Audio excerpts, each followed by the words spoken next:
suis professeur à l'Université du Littoral, Côte d'Opale, et je vais vous faire un cours rapide de sensibilisation à la qualité de l'air intérieur. Alors, vous savez peut-être pas, mais 85% du temps, nous sommes dans des milieux clos, dans le transport, dans le travail, les écoles, le logement. Et il faut savoir que cet air intérieur est jusqu'à 8 fois plus pollué que l'air extérieur.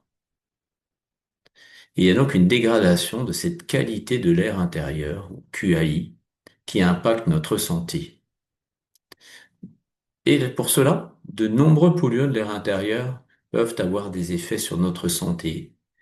Premièrement, sur notre système respiratoire, mais aussi par des maux de tête, des fatigues, des irritations des yeux ou des nausées.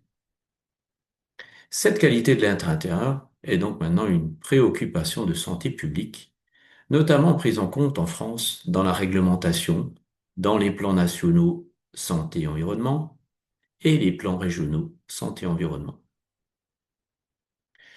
Les polluants qu'on trouve en air intérieur sont de plusieurs types. On a des polluants chimiques, en particulier des composés organiques volatiles, ou COV, dont on parlera du formaldéhyde, benzène, toluène, des hydrocarbures aussi, du méthane, pentane, hexane.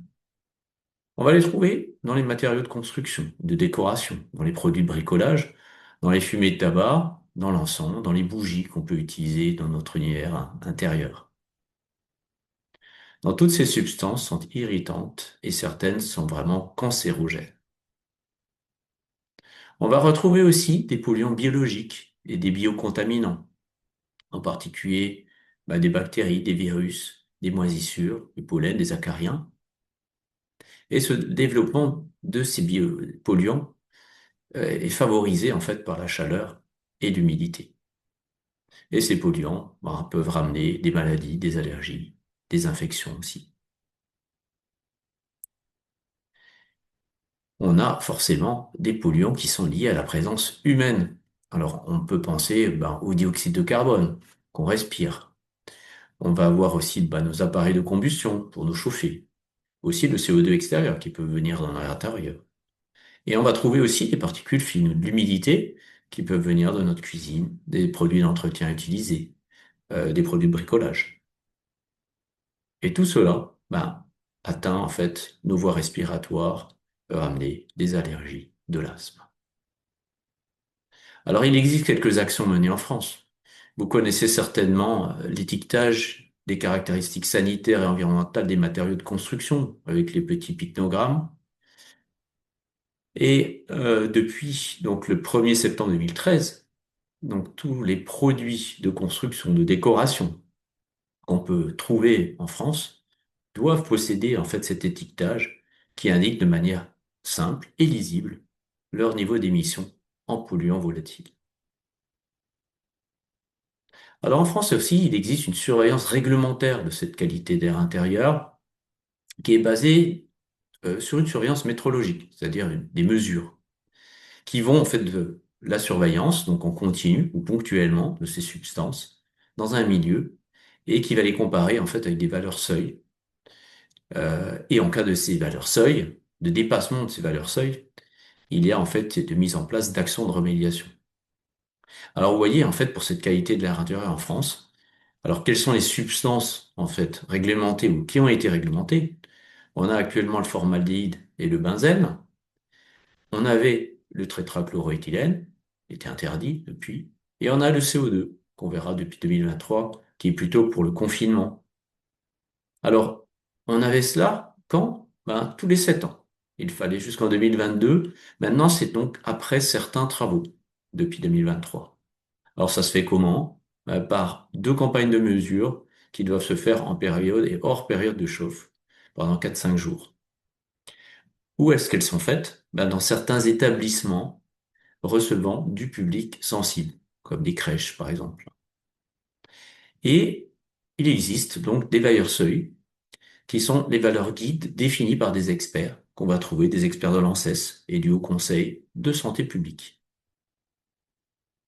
Alors par exemple ici, vous avez des valeurs réglementaires correspondant donc pour le formaldéhyde. Alors vous voyez que vous avez dans ce tableau la valeur pour laquelle des investigations complémentaires sont menées quand c'est au-dessus de 30 microgrammes par mètre cube d'air.